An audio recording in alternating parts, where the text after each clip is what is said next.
Thomas Alive to Die presents Lord N. Taylor.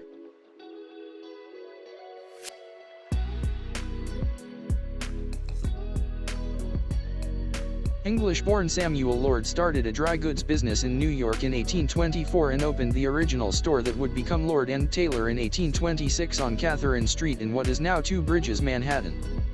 The shop stocked hosiery, misses' wear and cashmere shawls. His wife's cousin George Washington Taylor joined in 1834 and the store was named Lord N. Taylor. The store continued to grow at the next 49 Catherine Street in 1832 and moved 6 years later to 61 to 63 Catherine Street. James S. Taylor, Lord's brother-in-law, replaced George Taylor in 1845. The company erected a new building at Grand and Christie Streets in 1853 and moved into that location the next year. Lord later named his son John T. Lord and his employee John S. Lyle as partners. On August 29, 1859, Lord N. Taylor opened a second store on Broadway at Grand Street, keeping the older store open. The new store was described as a 5-story marble emporium and was among Broadway's first major new department stores. At the same time, Lord N. Taylor started participating in wholesaling. Lord retired in 1862. Samuel Lord Jr. and George Washington Taylor Lord succeeded the original partners in leading the company. In 1870, the Broadway store moved uptown to a new building at Broadway and 20th Street. This store was designed by James H. Giles and included one of the first steam-powered passenger elevators. The new store expanded around 1890 by annexing a building to the east. Lord N. Taylor faced economic troubles after the Panic of 1873, though the original partners gave the company a large loan in 1879.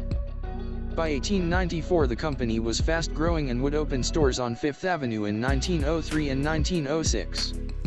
The downtown store continued to function, expanded through to Forsyth Street and advertised until at least 1887 as a new building. Samuel Lord's estate sold the Grand Street store in 1901.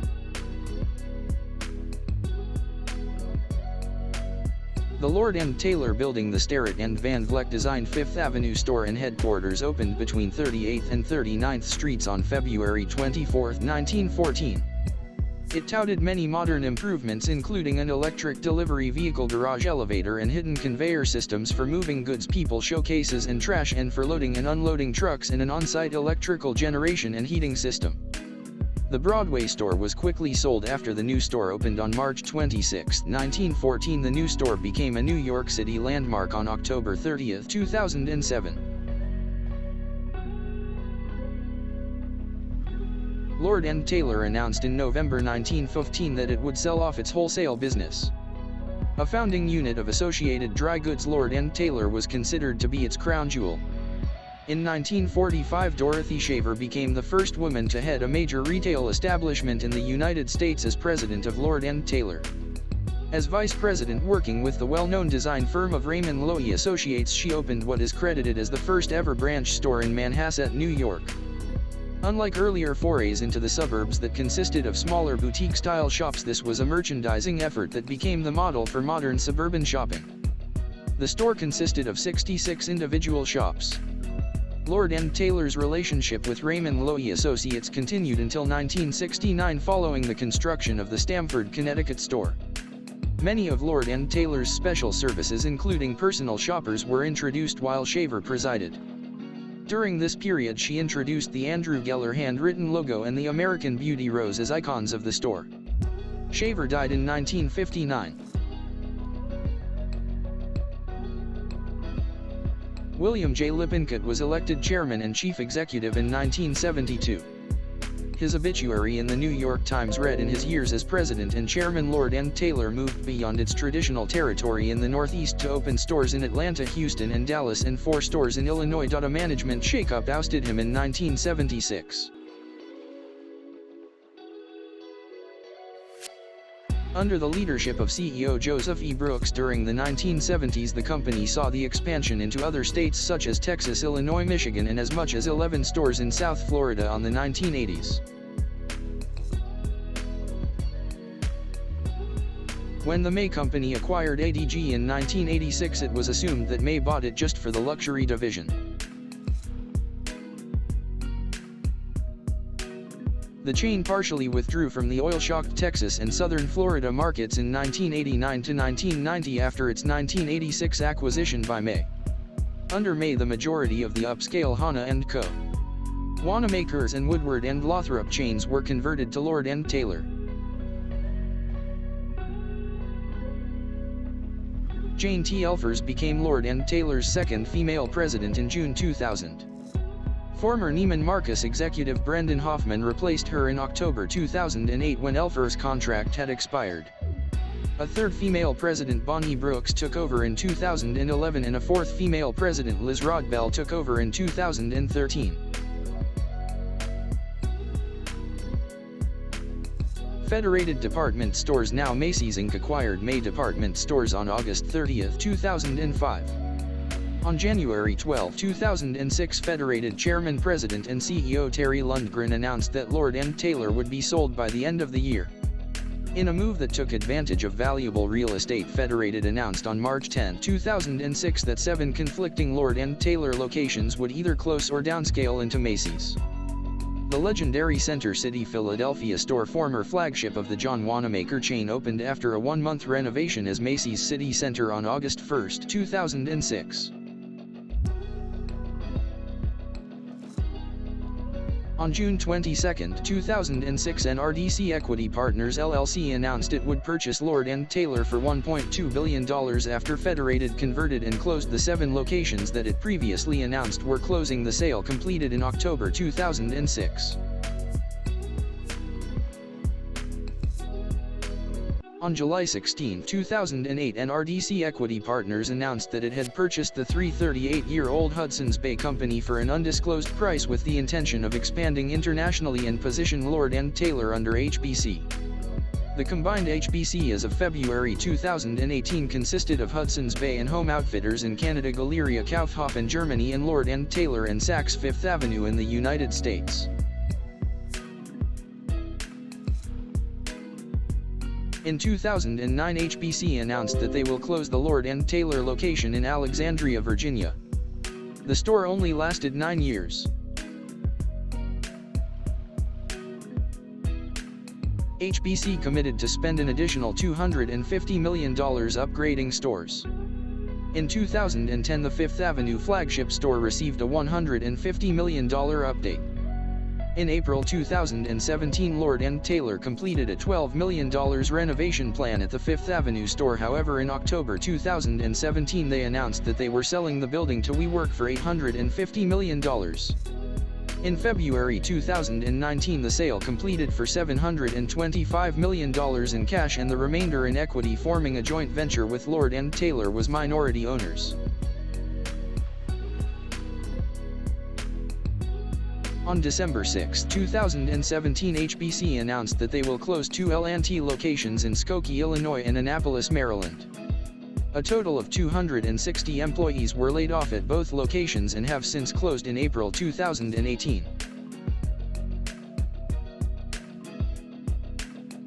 In May 2018, Walmart began carrying Lord & Taylor products on their website. A few weeks later, HBC announced they would be closing up to 10 Lord & Taylor stores, including the Fifth Avenue location, amid declining store sales. The New York flagship store closed on January 2, 2019. Industry observers connected the closures and the sale of the flagship store to intense competition from online retailers and high debt at HBC. Lord & Taylor announced additional closings in Oak Brook Center, Monmouth Mall, Gaithersburg and Sterling Heights. In May 2019, HBC announced it was seeking strategic alternatives for the Lord & Taylor business. In August 2019, the company found a buyer for the chain, Tote Inc. for $75 million in cash on closing and an additional $25 million 2 years later. HBC was to get a 25% equity stake in Tote. The deal, expected to close before year-end, required HBC to pay the store's rent for at least 3 years at an estimated $58 million cash per year. The acquisition was completed in November 2019. During the fall of 2019, full-line store closings were announced in Nyack, New York, Woodbridge, New Jersey, Morristown, New Jersey, Dulles, VA, and McLean, VA, and a find at Lord & Taylor outlet was closed in Paramus, New Jersey. In November 2019, the sale to Tote was finalized, and it was reported that all 38 remaining Lord & Taylor stores would be kept open. Previously, 5 of the 38 stores were to be closed according to the purchase agreement from HBC. Before the COVID-19 pandemic hit the United States in February 2020, Lord & Taylor began laying off many workers at stores across all store in the Northeast and the Midwest, as Tote was beginning to struggle with the fact that they had taken on someone else's problem and their plan to reinvest in these stores was headed in the wrong direction.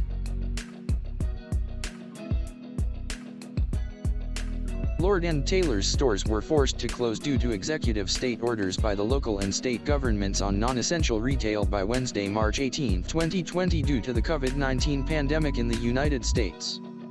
While it took a while for the store to reopen to the public, some of its closed U.S. stores were looted following the murder of George Floyd. On May 5, 2020, it was reported that Lord & Taylor was planning to liquidate all stores when they could reopen, but in June the company said that it intended to reopen all of its locations. Lord & Taylor began the process of reopening on Friday, May 15, 2020, when it opened 2 of its locations in Florida and New Hampshire.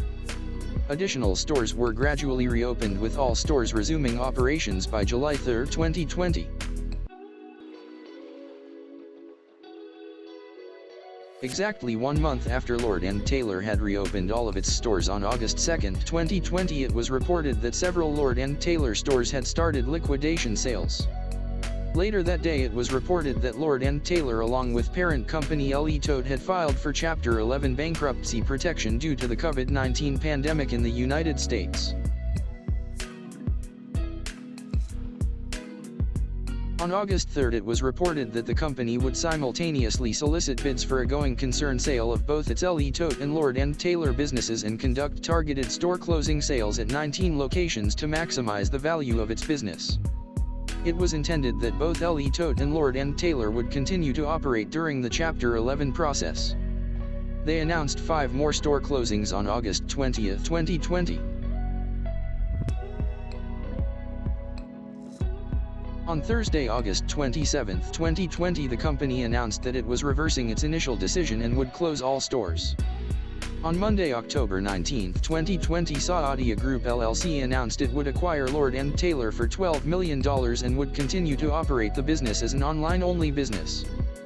The transaction was approved the following day. On Monday, November 30, 2020, Tote announced that Lord & Taylor stores would start a phased closure on December 29, 2020. On Tuesday, December 29, 2020, 18 out of 38 stores had permanently closed, and about a month later the freestanding store in Pennsylvania had closed.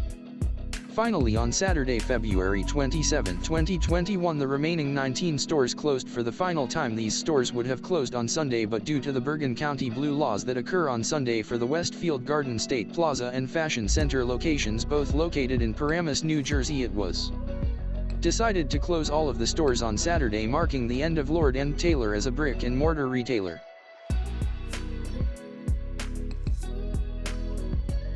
In 2020, the investment firm Saadia Group purchased Lord & Taylor's assets for $12 million and opened an online-only store in April 2021.